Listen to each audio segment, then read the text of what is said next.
नमस्कार। Motivational story प्रेरणादायक कहानियों के कार्यक्रम में आज के अतिथि माननीय श्रीमती मंजू भारद्वाज, आप गोला से हैं, और आप श्रीमती शकुंतला राजपूत, आप भी गोला से हैं। और हम आप दोनों का इस कार्यक्रम में स्वागत करते हैं, अभिनंदन करते हैं, वंदन करते हैं। और सर्वप्रथम श्रीमती शकुंतला राजपूत जी से ही निवेदन करना चाहेंगे कि ये मोटिवेशनल स्टोरी का कार्यक्रम है। हम चाहते हैं कि आप अपनी कोई प्रेरणादायक कहानियां जो लोगों के लिए प्रेरणा बने प्रस्तुत करें। एक चिड़िया थी, तो वो जैसे बिन पंख नहीं थे उसके जी। तो उधर से नारद जी निकल रहे थे, वो बैठी थी वहाँ पर जी। तो जब नारद जी उधर से निकल रहे थे तो उस चिड़िया ने नारद जी से कहा कि आप कहाँ जा रहे हो। तो उन्होंने कहा हम जा रहे हैं भगवान से मिलने के लिए। जी। तो कहीं पूछ के आना कि देखो हमारे पंख नहीं है, ऐसी कौन से हमने कर्म किए हैं जो हमको पंख बिना पंख के बनाया है। सही। तो उन्होंने कहा ठीक है। तो जो नारद जी भगवान के पास पहुँचे तो नारद जी ने भाई उसकी बात कही कि ऐसी सी बात है, न बताओ आप। चिड़िया ने पूछा है कि ऐसे हमसे कौन से कर्म हुए जो हमको बिना पंख के बनाया है। तो नारद जी ने भगवान ने कहा कि चिड़िया से कहना कि उसको जब मनुष्य जन्म मिला था तो उसने कोई शुक्राना ही नहीं करा। हर चीज़ का, ना आँख का, ना कान का, ना नाक पैर हाथ सब कुछ दिया था हमने, लेकिन कभी धन्यवाद ही नहीं दिया। तो इसी कर्मों की सजा से उसे आज बिना पंख के बनाया है। तो क्या अब तो नारद जी ने पूछा फिर क्या करे वो। तो क्या अब शुक्राना गाए, हर समय धन्यवाद दे वो कि भगवान ने हमको सब कुछ दिया था, हमने वो नहीं करा था, तो इस जन्म में हम केवल शुक्राना उनका धन्यवाद ही करें। तो चिड़िया ने अपनी चोंच से शुक्राना लिखा, धन्यवाद। तो वही बताया, इसका सिद्धांत बताया है कि ऐसे हमको मनुष्य जन्म जब मिलता है तो शिकायतें करते हैं, कहाँ धन्यवाद देते हैं। ईश्वर का कोई धन्यवाद नहीं देता। सही। ये नहीं मिला, वो नहीं मिला। और भगवान कहते हैं इतना सुंदर मनुष्य शरीर मिला है, हर एक चीज कितनी कीमती है, इसका धन्यवाद दो। तभी इससे प्रेरणा यही मिलती है कि मनुष्य जन्म में आकर हमको हर समय शुक्राना करना चाहिए, ईश्वर से लगाव रखना चाहिए। हाँ, धन्यवाद देना, शिकायत नहीं करनी चाहिए। बिल्कुल सही। बहुत बहुत धन्यवाद आपका।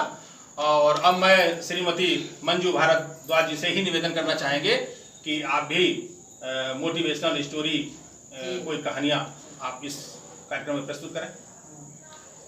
कहानी एक राजा था जी। तो इतना राजा तो होते ही इतने बड़े, लेकिन उसकी एक इच्छा ये रहती थी, अनंत जैसे इच्छा होती है कि वो राज ले लें, ये राज ले लें। तो इस चक्कर में वो बड़ा दुखी था। जी। तो उसके जीवन में एक इतनी कठिनाई आई कि जब वो छोटा था तो उसके माँ बाप जो थे उनका कत्ल हो गया। अच्छा। लेकिन लेकिन इतनी विपरीत स्थितियों के बाद भी वो क्या था कि उसने अपना जो है दृढ़ संकल्प नहीं छोड़ा कि हमें तो आगे बढ़ना है। बिल्कुल सही। और जब वो आगे बढ़ता रहा तो उसके लिए उसका नाम था सिकंदर। अच्छा, सिकंदर। हाँ। तो जब वो बढ़ता रहा तो उसके जीवन में इतनी कठिनाई के बाद क्या हुआ, पहले था कि भारतवर्ष में आए, जैसे कि पहले विदेश में भी थे सब लोग, आज है ये भारतवर्ष। तो वो वहाँ आए तो कहा कि भैया वो राज्य लेंगे। और जब वो उस राज्य पे गए तो वहाँ पर क्या था कि लड़ाई होने लगी और उसकी इतनी जोर से तलवार लगी कि वो घायल हो गया। राजा अब जब वो घायल हो गया तो बड़ा तड़पने लगा, कहा अब क्या करें भगवान। तो कहा कि देखो अपने यहाँ तो वैद्य होते हैं ना, अपने हिंदुस्तान में क्या कहते हैं, वैद्य जी, जो आज हो रहा है ऐसा, पहले तो वैद्य जी थे। हाँ, वैद्य जी थे। जबकि वो फॉरेन से जब आया था तो डॉक्टर की टीम भी साथ थी। अच्छा। लेकिन टीम से क्या है वो सही नहीं हुआ। तो कहा वैद्य जी हैं तो वहाँ ले चलो। तो लेके गए तो वैद्य जी ने देखा उसके लिए तो कहा ठीक कर देंगे हम, लेकिन एक शर्त है। बोले शर्त क्या है। बोले हम जो है हमें गुरु मानना पड़ेगा आपको। तो बोले ये तो बड़ा कठिन, एक तो राजा का राजा और एक तो माँ बाप नहीं थे, कोई के अंडर में वो चला नहीं, सबको अंडर में चलाया उसने, है बड़ा कठिन। तो कहा अब क्या है, विचार करा तो कहा मरता तो क्या ना करता। कहा भैया आप बताओ, उसको हम करने को तैयार हैं। तो हमने कहा ठीक, गुरु मान लिया। गुरु भी कैसे होते हैं, आजकल के जमाने में कहते हैं फोटो वाले गुरु, कि जी हमारे गुरु में बतासे चढ़ा दिए, जय गुरु। और आज का जो गुरु मिला है हम लोगों को, जैसे कि हम लोग हैं, हमारे जीवन में गुरु है। तो आज का गुरु बताएगा बेटा ये गलत है, ये सही है। तब वो राजा जो थे वो समझ गए अब राजा ने कहा हमें तो इनके अंडर में चलना पड़ेगा, बिल्कुल चलना पड़ेगा। बड़ी कठिन है। कहा अब करें क्या? हाँ। अब भैया वो जब चलने का नंबर आए बोले मानेंगे, क्योंकि इतना दर्द है, इतनी पीड़ा है, करें क्या? जी तो जब उनके अंडर में चले तो कहा ठीक है। अब वो क्या थे, संत, जो वैद्य जी थे वो संत थे, ब्रह्म ज्ञानी, उनके अंदर ज्ञान था। तो वो जब उनकी पट्टी करते थे तो क्या करते थे, वो धीरे धीरे उन्हें बताते, मलहम लगाते, कहते देखो क्या करोगे, तो जब हमारा शरीर भी यहीं रह जाएगा तो तुम क्यों चढ़ाई कर रहे हो भैया, तुम क्यों इतने परेशान हो रहे हो, अंदर से तुम क्यों इतने दुखी हो रहे हो। तो कहा कि धीरे धीरे वो रोज रोज इतना जब पट्टी करते थे, जब ये एक वचन बताते थे कि सब यही रह जाएगा, तो बेटा क्यों दुखी हो।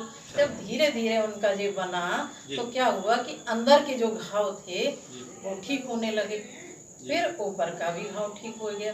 तो गुरुजी कहते हैं देख, जैसे कि दुनिया में क्या है, ये घाव हम लोग के हैं कि जो तेरा है, जो मेरा है, जबकि पता है किसी का कुछ नहीं, लेकिन वो हम लगाते नहीं है जीवन में। सही है। आज का गुरु जो मिला है वो रोज हमें बताता है कि बेटा जब ऐसा है तो लगाओगे ना तब आनंद आएगा। बिल्कुल सही भाई कुछ लगाओगे, क्रीम है लगाओगे तब आनंद आता है। तो जीवन में जब उसने लगाया तो क्या हुआ, घाव ठीक हो गया उसका। तो कहा कि मेंटली हम परेशानी कितनी है हमारी 80% और 20% फिजिकल, तो है ना। तो इतना बताया, तो यही तो हम लोग के साथ है, बीमारी इतनी नहीं है जितनी कि हम बना लेते हैं। तो आज का गुरु कहता है नहीं नहीं, जो भी होगा अच्छा होगा, और अच्छा ही हुआ तो राजा ठीक हो गया। तो लगा हरिओम, तो लगा बहुत शुक्राने हैं जो ऐसा हमें गुरु मिला है। आपकी जो है ये बहुत अच्छा लगा कि आप सभी के लिए ये कहानी के द्वारा आगे बढ़ा रहे हैं, और बड़ा अच्छा लगता है कि ऐसी बात सुन रहे हैं सब बैठ के, ये भी आपका पुण्य है। चलिए धन्यवाद। बहुत बढ़िया है ना, पुण्य है, वरना कोई नहीं सुनता है, माया में दौड़ते हैं। माया में दौड़ते कहते बताओ तो माया में कुछ बट रहा हो, लाओ भी चले, वहाँ पहुँच जाए। आपका ये देखा पहली बार, लेकिन बहुत अच्छा लगा जो आप ऐसे बढ़िया और आगे बढ़ाते रहे। चलिए बहुत बहुत धन्यवाद। और इस कार्यक्रम में आप लोग आए इसके लिए पुनः धन्यवाद। और भविष्य में भी अगर इस कार्यक्रम में मेरा निवेदन